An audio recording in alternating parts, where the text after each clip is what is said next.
Good evening, YouTube. Welcome back to the channel. This is IMAX Sports and Another Football video, and today I'm going over my Week 5 NFL Power Rankings for the 2022 NFL season. This has been a crazy season so far, another insane week in the books, so let's get right into it. First off in the dumpster fire, we have the Houston Texans, we have the Carolina Panthers, we have the Washington Football Team, or Commanders, and we have the Steelers. I need to change that logo. Steelers, surprised to see in the dumpster fire. They haven't... most of it's because of TJ Watt, but they haven't been in the dumpster fire in a very long time, if ever. The last few weeks since TJ Watt has gotten injured, they lost to the Patriots, they lost to the Browns, and they lost this week to the New York Jets. Kenny Pickett did look okay when he was playing, but he did throw 3 interceptions, one of them being on a Hail Mary, but they still didn't look great, and they still lost the lead to the Jets. Washington at 30, they haven't played great this year. They won 1 game. It was an okay game. They just really haven't played well. Carolina, also another team, like this week especially, they got a lead against Arizona, and then they didn't score again for the rest of the game. I expected them to be bad this year, but they've been worse than I expected, and that's saying something.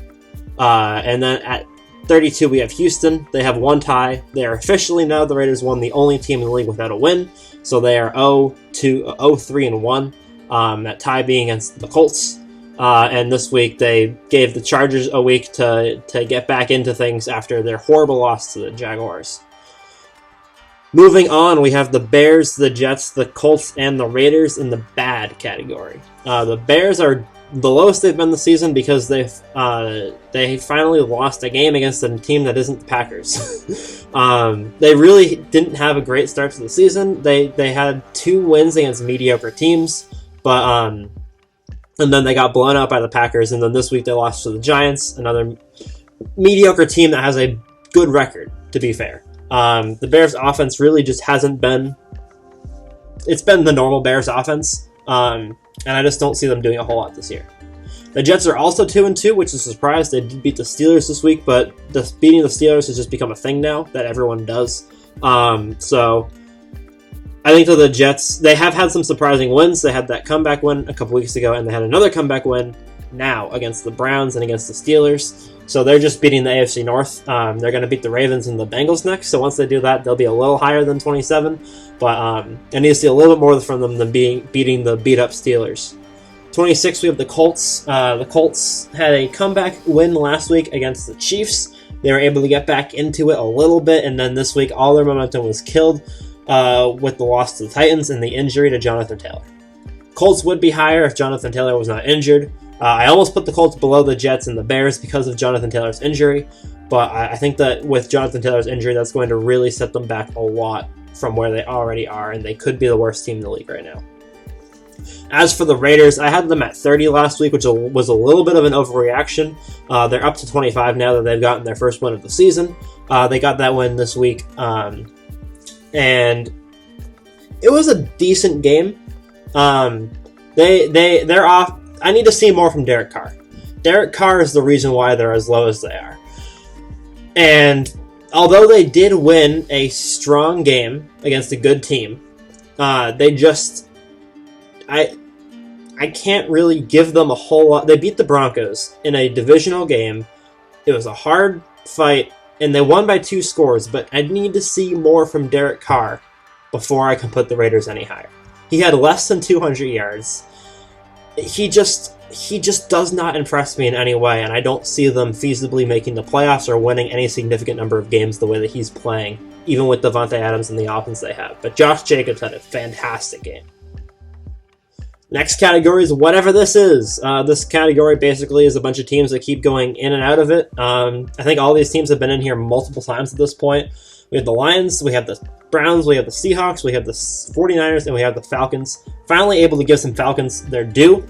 They beat Washington earlier in the season, but I didn't really count that as a significant win. They did beat Cleveland this week, the 2-1 Browns, so that, in my opinion, counts as a slightly more significant win. The Falcons have had a decent season so far. They lost to the Saints by 1, week 1. They lost another tough game a couple weeks later, but they've had 2 decent wins against Washington and the Browns. Their offenses looked very solid, and their defenses looked okay.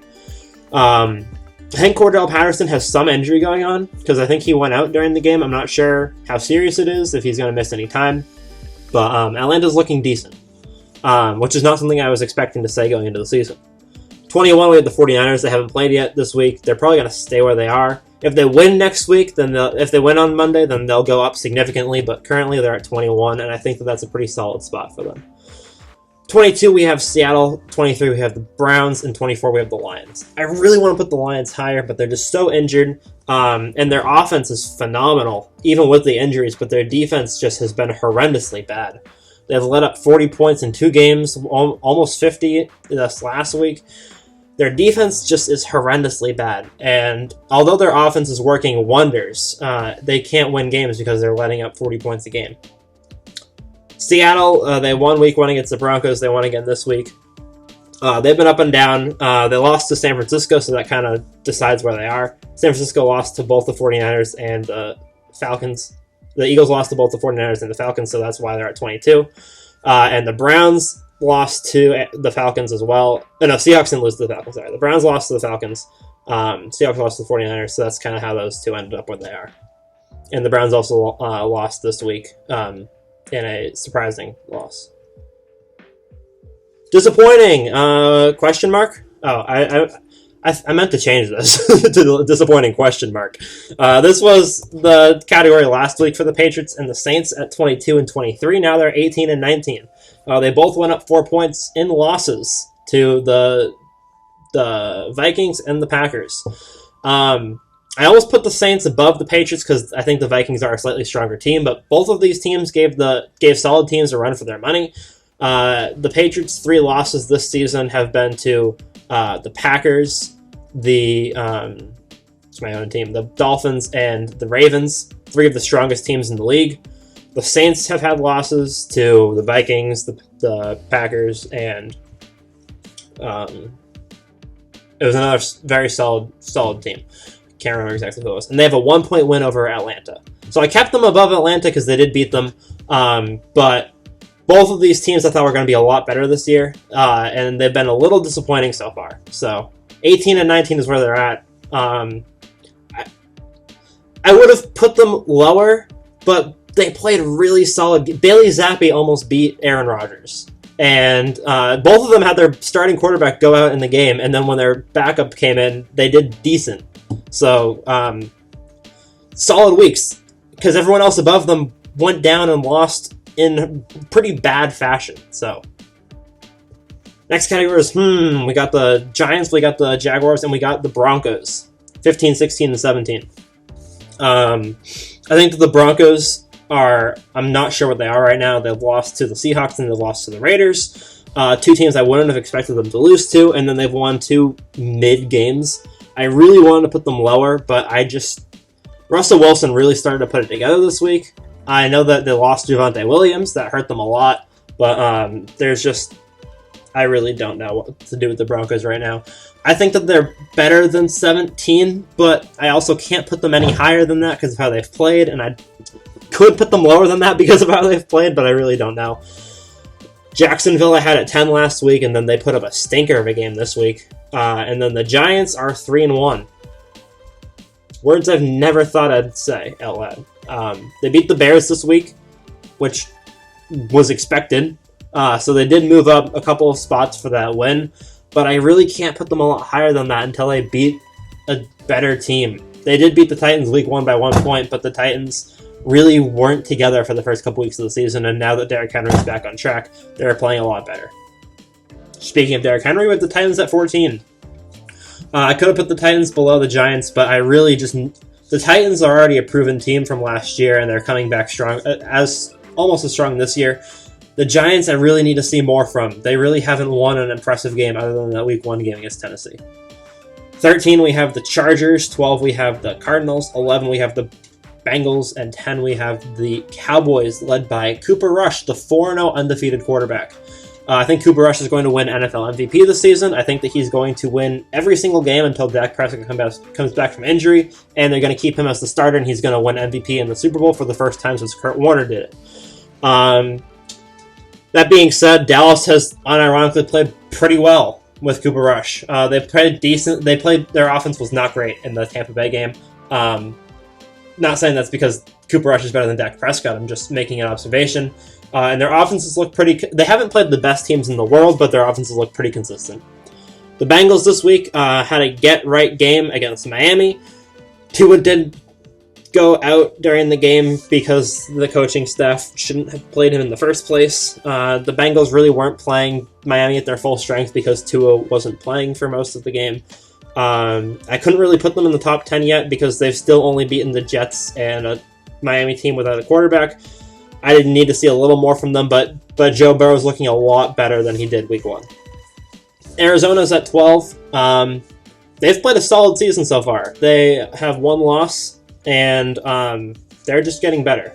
They beat the Raiders last week. This week they controlled the game against the Panthers that they were down at the beginning. They've been playing some solid football, and I think that the Cardinals are better than a lot of people expected them to be this year. At 13, we have the Chargers, and at 14, we have the... we are talking about the Titans. Could have put the Chargers lower. I really could have, but they had a really solid game this week. I know it was against Houston, but they did have a strong showing. And I think that they have... And Herbert was injured last week when they lost to the Jaguars. I think part of Herbert's injury was the reason why they only scored 10 points. And I think that this week he was a little healthier and they were able to score more. Moving on, we got I Want to See More. This will eventually become either the strong contenders or guaranteed playoff teams or whatever. But right now, I still need to see more of a lot of these teams. Tampa lost this week to Kansas City. That's 2 losses in a row after the loss to Green Bay last week. Miami has lost Tua Tagovailoa to injury. NFL is fixing their concussion protocols because that was really bad coaching decision, really bad overall NFL decision to let Tua play this week, and it's going to hurt Tua and Miami for the remainder of the season. We have the Packers at 7 after their barely scraping by against Bailey Zappi. Rams at 6 and Ravens at 5 to close off this category. Ravens have looked fairly consistent this year, although they have choked against Buffalo and Miami. I heard that they are 101 in their first 26 years, 103 in their first 26 seasons as a team when winning by 17, and they're 1-2 this year when winning by 17. So yeah, not a great stat for the Ravens, but they have played very well against Buffalo and a healthy Miami. And their other wins were pretty significant too. And Lamar is on pace for an MVP season. The Rams kind of stayed where they were last week because they have not played yet, but I don't expect them to be a lot higher or lower. If they win, they'd probably go up to 5. If they lose, they'd probably go down to 9, but I really don't see them going out of this category, even if they lose to the 49ers tomorrow. Last but certainly not least, we have the NFL's Elite. In the Elite, we have the Eagles, we have the Bills, we have the Chiefs, and we have the Vikings. The Vikings are now 3-1, as are Buffalo and Kansas City. So they have snuck into the Elite for the second time this season. They beat the Packers. They won this week. They beat the Saints. They won this week against the Saints. Yeah, and their only loss was to the Eagles, and it was a bad performance. But Kirk Cousins is always bad in primetime, so it's excusable. And their season has been very solid so far. So they're in 4th. They've been the most consistent team between them and the category below, so they have to get that 4th place spot. Kansas City is in 3rd after beating Tampa Bay this week. They lost to the Colts by 3 last week, which was a kind of a fluke game, but they were able to bring it back. Win this week against Tampa, something that Kansas City, that Patrick Mahomes hasn't been able to do a whole lot, is win against Tom Brady, but he did. At number 2, we have Buffalo with a bounce-back game against the Ravens after they lost to Miami. They were able to secure the victory even though they were down by 20 points early in the game. And the Eagles are now 4-0, and they are dominating right now. Philadelphia is going to be the best team in the league this season, and by the looks of it, they're going to be the 1 seed in the NFC and be fighting for a 2nd Super Bowl in 5 years. So a lot of big things in this category. The Vikings and the Eagles were not the 2 teams I thought would be coming out of the NFC, but they're who's looking like it right now. So with that being said, thank you guys for watching. I hope you enjoyed. Those were my Week 5 Power Rankings. I do this every single week. So if you enjoyed, subscribe to the channel, like the video if you enjoyed, and I will see you guys all in the next one. Peace.